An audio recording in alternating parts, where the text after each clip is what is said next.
Hello guys, welcome. कैसे बचे? बात करें यार कि लास्ट क्लास में हमने आपका प्रैक्टिकल प्रॉब्लम नंबर 3 तक बताया था। लिक्विडेशन ऑफ कंपनी पढ़ा रहे थे बीकॉम सेकेंड ईयर वाले के लिए और आईपीसीसी वाले स्टूडेंट के लिए। इंपॉर्टेंट टॉपिक है यार, पूरा पढ़ना है, स्किप नहीं करना है, ए टू जेड वीडियो देखना है। एक चीज और, आज लास्ट में आपके लिए एक खास बोनस टिप्स भी रहेगा जो आपके एग्जाम में काम करेगा। पूरा वीडियो देखिए और अच्छे से, कहीं डाउट हो कमेंट में बताइए, टेलीग्राम पे पूछ सकते हैं। और आज के क्लास में मैं आपका प्रैक्टिकल प्रॉब्लम नंबर 4, 5 और 6 बताऊंगा। एस एम शुक्ला सर के बुक को फॉलो कर रहे हैं, प्रैक्टिकल प्रॉब्लम नंबर 4, 5 और 6 बताएंगे। चलिए ध्यान दीजिए, प्रैक्टिकल प्रॉब्लम नंबर 4 में चलते हैं। प्रैक्टिकल प्रॉब्लम नंबर 4 में चलते हैं। यह देखिए आपके स्क्रीन पे प्रैक्टिकल प्रॉब्लम नंबर 4 रहा। कह रहा है कि एक कंपनी वॉलेंट्री लिक्विडेट हो रहा है और उसका एसेट से 3,50,000 रियलाइज हो रहा है। इंफॉर्मेशन दिया हुआ है, सर जी इतना सारा इंफॉर्मेशन दिया हुआ है, चलिए हम लोग पहले लिक्विडेटर का फॉर्मेट बना लेंगे। क्यों? हमने सिखाया था कि जब भी लिक्विडेशन का क्वेश्चन रहेगा सबसे पहला काम फॉर्मेट बना लेंगे। क्या करेंगे? फॉर्मेट बनाएंगे। तो पहले फॉर्मेट बनाते हैं, चलिए ध्यान दीजिए।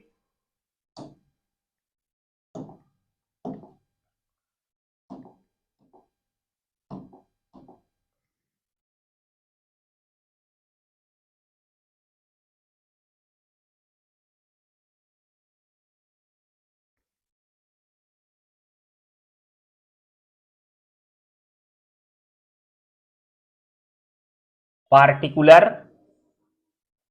जिसको हम लोग रिसिप्ट साइड बोल सकते हैं, receipt, book value, realised value, payment और अमाउंट। क्लियर? यह आपका हो गया। क्या क्या बोले? रिसिप्ट,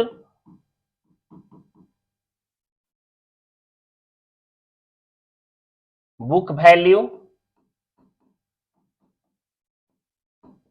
रियलाइज्ड वैल्यू, पेमेंट और अमाउंट। इसको हम लोग क्या बोलते हैं? Liquidator financial statement account. Clear? Receipt, book value, realised value, payment और अमाउंट, यह आपका कंप्लीट हो गया फॉर्मेट। ठीक है, अब सबसे पहले यार देखिए, यहां पे पैसा जहां जहां से आ रहा है ना बच्चे, सबसे पहला काम हमारा वही रहेगा कि भाई पैसा जहां जहां से आ रहा है उसको लिखते चलो। इसलिए लिखते चलो क्योंकि कंफ्यूजन नहीं होगा और हम लोग अपना अमाउंट जान लें कि हमारे पास इतना पैसा आ गया है, अब हमको पेमेंट करना है। क्योंकि पैसा पहले आएगा तभी ना पेड कर पाएंगे यार, पैसा बिना आए पेड कर सकते हैं नहीं ना। तो पहला काम रिसिप्ट साइड को बनाना। पहला काम क्या? रिसिप्ट साइड को बनाना। तो यहां पे बोल रहा था कि कंपनी वॉलेंट्री लिक्विडेट कर रहा है और 3,50,000 received from it asset. Clear? 3,50,000 रुपया एसेट से रियलाइज हो रहा है। हम वही काम करेंगे, देखिए यहां पे लिख देंगे cash received from realised of assets. कितना रुपया? 3,50,000। किसी को कोई दिक्कत नहीं सर? 3,50,000 एसेट से रियलाइज किया था, लिखा हुआ था, आपने लिखा, ठीक है। अब आगे कह रहा है it does not include that amount which is received by selling those securities which are with fully secured creditor. मतलब कह रहा है कि इन 3,50,000 में वह अमाउंट शामिल नहीं है जो फुल्ली सिक्योर क्रेडिटर के पास में था, गिरवी रखा हुआ। ठीक है, ये 3,50,000 वह अमाउंट रियलाइज हुआ था जो बिना सिक्योरिटी का एसेट था, बिना लोन मतलब मोर्गेज का एसेट था। जो कंपनी अपने पास रखी हुई थी एसेट, उसको बेच करके 3,50,000 आया था। ठीक है, आगे शेयर कैपिटल के बारे में दिया हुआ है कि शेयर कैपिटल आपका यहां पे 1,000 है और 100 रुपीज है शेयर कैपिटल।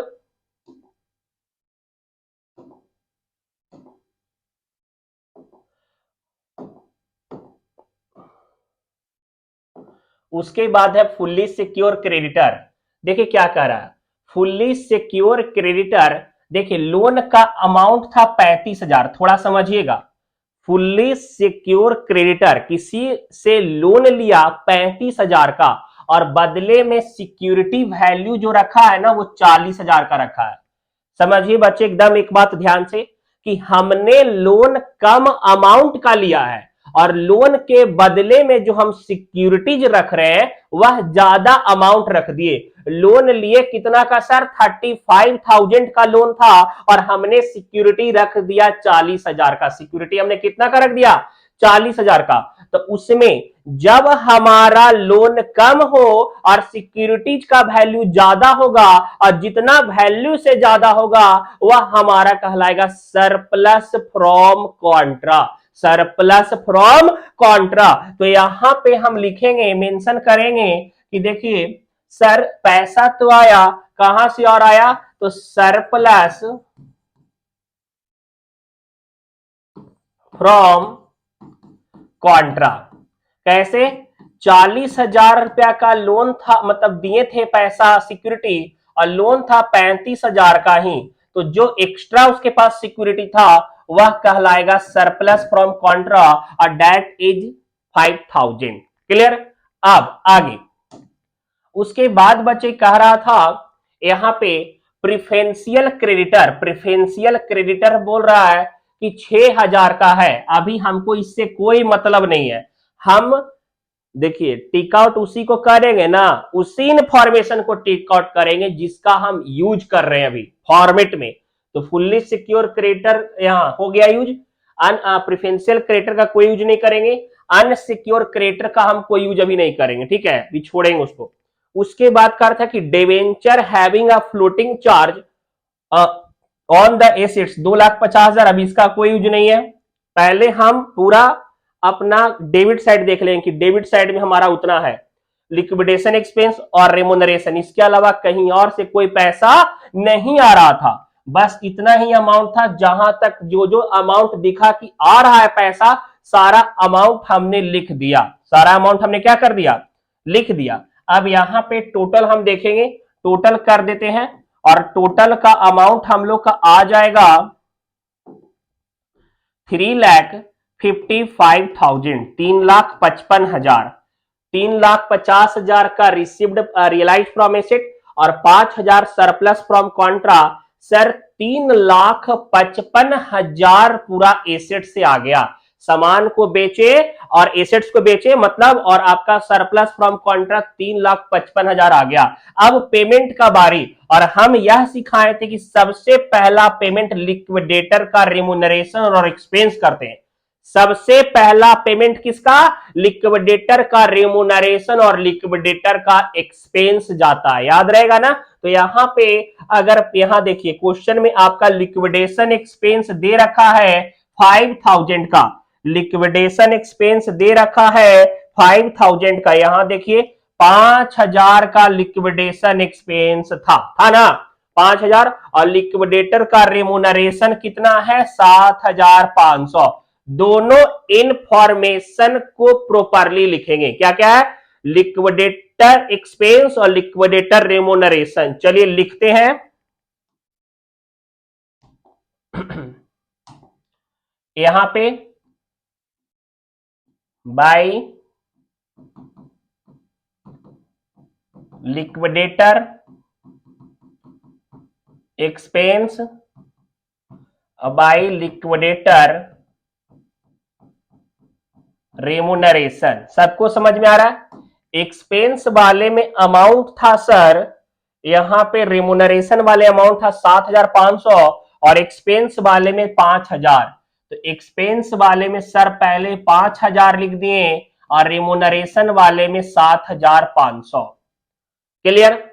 समझिए मेरी बात को, मेरे हाथ में टोटल 3,55,000 आया और अभी सबसे पहला खर्चा हमने 5,000 का किया, दूसरा खर्चा 7,500 का किया।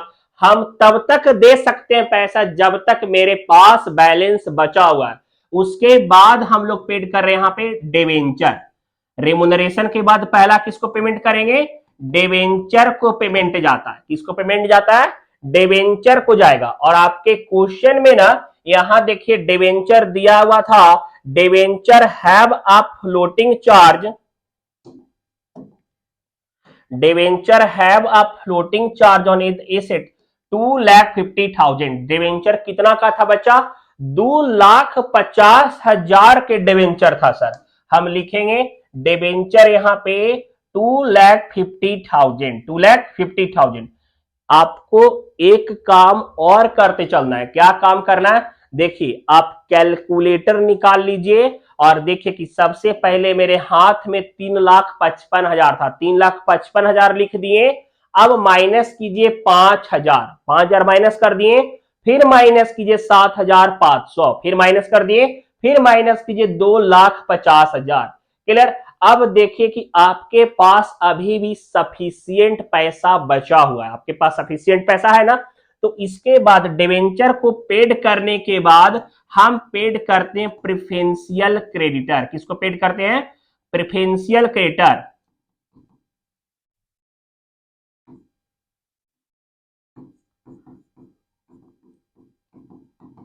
Preferential creditor. और प्रेफरेंशियल क्रेडिटर आपके क्वेश्चन में कितना का था सर? सर जी देखिए प्रेफरेंशियल क्रेडिटर यहां दिया हुआ था कि 6,000 का है। प्रेफरेंशियल क्रेडिटर कितना का है? 6,000 का है। हम 6,000 लिख दिए। कितना लिख दिए?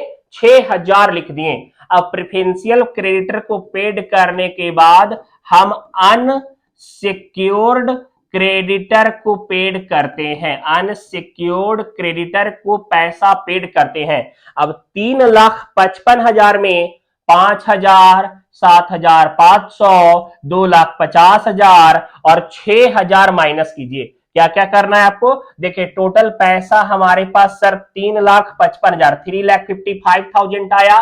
पहला खर्चा 5,000 का किए, दूसरा खर्चा 7,500 का किए, तीसरा खर्चा 2,50,000 का कर दिए, चौथा खर्चा 6,000 का किए। अब देखें कि आपके हाथ में कितना पैसा बच रहा है। आपके हाथ में कितना पैसा बच रहा है? बच रहा है आपके हाथ में 86,500 बैलेंस। 86,500 आपके हाथ में अभी भी बच रहा है। क्लियर? इतना खर्चा कर दिए, हाथ में 86,500 बच रहा है। और पेमेंट किसको करना है? अनसिक्योर क्रेडिटर को पेड करना है। अब देखिए बच्चे कि आपका अनसिक्योर क्रेडिटर क्वेश्चन में कितना का है? सर अनसिक्योर क्रेडिटर जो है ना क्वेश्चन में दिया हुआ, वो हमारा 1,40,000 रुपया का है। अनसिक्योर क्रेडिटर कितना का है? सर अनसिक्योर क्रेडिटर 1,40,000 का है। तो 1,40,000 का है ना बच्चा, लेकिन हमारे हाथ में कितना पैसा बच रहा है? 86,500 ही बच रहा है, 86,500 ही बच रहा है। तो लिक्विडेशन का यह रूल है कि आपके पास में जो पैसा बच रहा है वही पैसा लास्ट डे करके खत्म कर देंगे कहानी। कि देखो भाई पैसा हमारे पास 86,500 है, तुम्हारा भले 1,40,000 बाकी होगा, लेकिन मेरे पास पैसा बचा हुआ है 86,500 और लिक्विडेशन का टाइम है, तो हम लास्टली तुमको यही दे सकते हैं। अब तुमको एक पैसा हम देने के स्थिति में नहीं है। क्लियर? तो जहां पे पैसा लास्ट डे के खत्म हो जाएगा हम वहां तक चले जाएंगे। लेकिन सपोज दैट हम आपको समझा रहे हैं कि अगर आपका अनसिक्योर क्रेडिटर रहता 80,000, 80,000, तो उसको 80,000 पूरा देने के बाद भी जो पैसा बचता तब हम लोग प्रेफरेंस शेयर होल्डर को देते, फिर पैसा बचता तो इक्विटी शेयर होल्डर लेता। लेकिन अगर नहीं बच रहा है और जहां पे लास्ट खत्म हुआ इस सीक्वेंस में हम वहीं पर दे करके खत्म कर देंगे। अगर हमारा पैसा डिवेंचर के पास खत्म होता हम आगे नहीं बढ़ते, अगर मेरा पैसा रेमोनरेशन में ही खत्म होता हम आगे नहीं बढ़ते। क्लियर? तो यह आपका लिक्विडेशन का कॉन्सेप्ट है, समझ में आया? और यह आपका टोटल 3,55,000 हो गया। राइट डाउन कर लीजिए, स्क्रीनशॉट कर लीजिए, जो आपको सुविधा लगे वो काम कीजिए। कितना नंबर क्वेश्चन है सर? एसएम शुक्ला का प्रैक्टिकल प्रॉब्लम नंबर 4। और शेयर भी कीजिए, अगर सपोर्टिव है, लग रहा है कि सर को सपोर्ट करना है और मैक्सिमम फ्रेंड तक पहुंचाना है तो शेयर भी कीजिए। कॉमर्स का कोई दोस्त बैच में नहीं छूटने पाए, सब लोग के पास शेयर के जबरदस्ती। और गर्लफ्रेंड है तो ग्रुप पास भेज दीजिए यार, जरूरी है अभी शेयर करना है, क्योंकि पढ़ाना है, पढ़ेगा इंडिया तभी तो बढ़ेगा। तो यहां पे शेयर करना है। चलिए 5 नंबर क्वेश्चन की तरफ चलते हैं, ध्यान दीजिए। हाँ बच्चे, प्रैक्टिकल प्रॉब्लम नंबर 4 कंप्लीट हो गया। चलिए प्रैक्टिकल प्रॉब्लम नंबर 5 में चलते हैं। यार 5 समझिएगा, अच्छा क्वेश्चन है। कॉल सीन एरियर वाले से पैसा भी मांगना है और इंपॉर्टेंट भी, एग्जाम में पूछा हुआ क्वेश्चन है। चलिए 5 नंबर चलते, ध्यान दीजिएगा। यह रहा, देखिए आपके स्क्रीन पे प्रैक्टिकल प्रॉब्लम नंबर 5। क्या कह रहा है? कह रहा है कि एक्स बाई जेड एक कंपनी है और वॉलेंट्री लिक्विडेट हो रहा है, ठीक है। The capital of the company कंसीड 200 preference share, 100 each fully paid up. 200 share था और जो पूरा पैसा दिया हुआ था, और कह रहा है कि 4000 इक्विटी शेयर ऑफ 10 ईच, यह भी फुल्ली पेड था। और 500 इक्विटी शेयर 10 ईच, और यहां पे पेड अप का वैल्यू कितना है? 8 है। जब भी कोई शेयर होल्डर का पैसा बाकी रहेगा हम उसको कॉल करेंगे कि देखो भैया तुम्हारे शेयर का दाम 10 रुपया था और तुमने 8 ही पेड करा है, 2 रुपया और पेड कर दो यार, क्यों पैसा रखे हुए हो? लिक्विडेशन के टाइम मांगेंगे, ठीक है। अब देखिए यहां पे आगे कह रहा है the preference share have priority over equity share as to repayment of capital. मतलब यार जब पैसा अगर बच गया, लिक्विडेशन का प्रक्रिया हुआ और पैसा सबको देने के बाद बच गया, तो वह पैसा हम लोग पेड करेंगे इक्विटी शेयर होल्डर के बाद। Preference share equity share holder से पहले प्रीफरेंस शेयर होल्डर को पेड करने का अथॉरिटी है। इक्विटी शेयर होल्डर को पेड करने से पहले किसका अधिकार लेने का? प्रीफरेंस शेयर होल्डर का। आगे अनसिक्योर क्रेडिटर दिया हुआ है, एक्सपेंस दिया हुआ, इंफॉर्मेशन का अब हम लोग यूज करेंगे।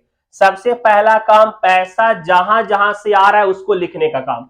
तो कह रहा है कि अन income asset realise 25, asset realise कितना हुआ? 25,500 लिख देंगे यहां पे। Sundry assets realised 25,500। अब आप बोलेगा सर बुक वैल्यू वाला कॉलम आप छोड़ते जा रहे हो। देखिए बच्चे, जहां पे बुक वैल्यू का इंफॉर्मेशन देगा हम लोग वहीं पे बुक वैल्यू वाला कॉलम मतलब अमाउंट लिखेंगे। नहीं देगा तो जबरदस्ती नहीं कि कुछ लिख देंगे, गलती हो जाएगा। आगे यहां पे उसके बाद देखिएगा कह रहा था कि एंड 5,000 लिक्विडेटर रेमोन, यहां देखिए क्या लिखा, and 5,000 are received as surplus behalf of security के सिक्योर क्रेडिटर। हम आपको क्या बताए थे कि अगर आपका पैसा, आपका एसेट्स किसी के पास गिरवी रखा हुआ है, अगर आपका एसेट्स किसी के पास गिरवी रखा हुआ है और उस एसेट के बिहाफ में आप लोन लिए हैं और लोन का अमाउंट अगर आपका कम है और सिक्योरिटी वैल्यू ज्यादा है, तो वह सरप्लस फ्रॉम कॉन्ट्रा कहलाएगा। और यहां पे सरप्लस फ्रॉम कॉन्ट्रा 5,000 का दिया हुआ है। सरप्लस फ्रॉम कॉन्ट्रा कितना दिया हुआ था सर? 5,000 दिया हुआ है, सरप्लस फ्रॉम कॉन्ट्रा, ठीक है। कितना सर? 5,000 दिया हुआ है, ठीक है। आगे नेक्स्ट देखते हैं, जैसे जैसे इंफॉर्मेशन दिया हुआ है वैसे वैसे हम यूज कर रहे हैं, ठीक है। यहां कर रहा है a call on partly paid equity share is made and realised with the exception of amount due 100 share. मतलब देखिए यहां पे कह रहा था equity share 10 each, 8 share paid up. यहां पे 500 इक्विटी शेयर था, 500 इक्विटी शेयर था और जिसपे 2 रुपया बाकी था, 8 रुपया पेड कर चुका था, बाकी कितना था 2 रुपया। क्योंकि यार समझिए यहां पे देखिए बच्चे, टोटल 500 इक्विटी शेयर है, एक शेयर का दाम 10 था, टोटल हो रहा था 5,000, वह पेड कर चुका था 500 इंटू 8 4,000 रुपया। तो ड्यू था, मतलब ड्यूज जो था, एरियर था जिसको बोल सकते हैं, 500 इंटू 2 1,000 रुपया एरियर था। एरियर कितना था? 1,000 रुपया एरियर था। लेकिन 1000 में यहां पे बोल रहा है कि जब मांगने गए तो 100 शेयर वाला पैसा नहीं दिया, मतलब 200 नहीं मिला। क्लियर? तो यहां पे लिखेंगे call from share holder 500 into 2 बराबर 1,000 मांगे, लेकिन 100 जो रखा हुआ था वो 2 रुपया नहीं दिया, मतलब 200 हमको नहीं मिला। तो रियलाइज कितना किया? 800। रियलाइज कितना हुआ? 800 का रियलाइज हुआ। यहां देखिएगा वही बोल रहा था कि रियलाइज हुआ, और उसके बाद बोल रहा था लिक्विडेटर अकाउंट बना दीजिए। कोई और इंफॉर्मेशन नहीं है। टोटल करेंगे हमारे हाथ में कितना पैसा आया है, 31,300, 31,300, 25,000, 30,000, 30,000 और 31,300, 31,300 हमारे हाथ में आया। और अब इसी से हमको रीपेमेंट करना है, पैसा वापस देना है। ठीक है, चलिए देखिएगा। अब यहां देखिएगा, पेमेंट वाले में सबसे पहला काम लिक्विडेटर का एक्सपेंस पेड करेंगे। यहां देखिए कह रहा था expense of liquidation including liquidator remuneration to 1,000। यहां पे कह रहा था कि यहां पे the unsecure creditor amounting 12,000 and liquidation expense including the liquidator remuneration to 1,000, मतलब इसमें 12,000 में 1,000 का लिक्विडेटर रेमोनरेशन इंक्लूड है। ठीक है, तो यहां पे हम लिख देंगे लिक्विडेटर रेमुनरेशन। ठीक है, और 1,000 का था। लिक्विडेटर रेमुनरेशन के बाद सबसे पहला काम हम लोग किसको पेड करते हैं? डिवेंचर वाले को। अगर आपके क्वेश्चन में दिया हुआ है तो ओके लिखेंगे, नहीं देगा तो कोई मतलब नहीं है। तो यहां पे डिवेंचर हमको तो कहीं दिखा नहीं भाई, कहीं नहीं दिख रहा डिवेंचर। क्लियर? तो डिवेंचर नहीं दिखा हुआ है, तो उसके बाद प्रिफरेंशियल क्रेडिटर होता था, प्रिफरेंशियल क्रेडिटर भी नहीं दिया हुआ। उसके बाद अनसिक्योर क्रेडिटर है, अनसिक्योर क्रेडिटर लिख देंगे। डिवेंचर नहीं दिया हुआ है, प्रेफरेंशियल क्रेडिटर जो है वो भी नहीं दिया हुआ है। अनसिक्योर क्रेडिटर 12,000, अनसिक्योर क्रेडिटर कितना था सर? 12,000 था। समझिए मेरी बात को बच्चे, देखिए आपका लिक्विडेटर रेमुनरेशन और लिक्विडेटर एक्सपेंस दोनों एक साथ ही दिया हुआ था 1,000। कह रहा है कि लिक्विडेटर एक्सपेंस जो है वो है 1,000, जिसमें लिक्विडेटर रेमुनरेशन भी शामिल है। तो आप ऐसे भी लिख सकते हो। यहां पे डिवेंचर नहीं दिया हुआ था, प्रेफरेंशियल क्रेडिटर नहीं था, अनसिक्योर क्रेडिटर था, 12,000 हम पैसा पेड कर देंगे। अब आप यह देखिए कि सर हमारे हाथ में टोटल 31,300 आ गया। पहले हमने 1,000 खर्चा किया, फिर हम 12,000 खर्चा किए, अब हमारे हाथ में कितना बच रहा है देखिए जरा, घटाइएगा। 18,300, 18,300। अब देखिए बच्चे, यहां पे हम लोग प्रेफरेंशियल क्रेडिटर के बाद अनसिक्योर क्रेडिटर को पेड कर दिए। उसके बाद क्या था आपका? Preferential share holder, preferential share holder. अब आप यह देखिए कि प्रेफरेंशियल शेयर होल्डर टोटल है कितना सर? 200 प्रेफरेंस शेयर है और एक शेयर का दाम 100 है। देखिए इधर 200 प्रीफरेंस शेयर है और एक शेयर का दाम सर 100 रुपया है। टोटल 20,000 का प्रीफरेंस शेयर है। टोटल प्रीफरेंस शेयर कितना का है? 20,000 का। लेकिन हमारे हाथ में 18,300 ही बचा है। हमारे हाथ में कितना रुपया है? 18,300। तो हम यहाँ पे 18,300 इसको दे देंगे। इक्विटी शेयर होल्डर को कुछ नहीं मिलेगा। क्यों सर जी? पूरा पैसा जितना था ना, लास्ट पैसा हम लोग प्रेफरेंस शेयर के पास खर्चा कर दिए, तो हमको आगे बढ़ने का कोई जरूरत नहीं था। यहाँ पे टोटल 31,300 हो गया, 31,300 हो गया। क्लियर? कोई दिक्कत नहीं। और यह आपका प्रैक्टिकल प्रॉब्लम नंबर 5 बन गया। नेक्स्ट क्लास में 6 नंबर आपको बताएंगे, 7 नंबर बताएंगे, 8 नंबर बताएंगे। और आपके लिए एक टास्क भी है बच्चे, जानते हैं, ज्यादा से ज्यादा शेयर कीजिए, मैक्सिमम फ्रेंड तक शेयर कर दीजिए, मैक्सिमम लोगों तक पहुंचाइए। नोट्स चाहिए, टेलीग्राम पे सब्सक्राइब कर लीजिए। Mind your own success, third year का भी एक एक चैप्टर मिलेगा, फर्स्ट ईयर का भी है, 12th वाले को भी है, तो जूनियर के साथ सीनियर को भी शेयर कीजिए। ठीक है, मिलेंगे नेक्स्ट क्लास में। Bye, see you.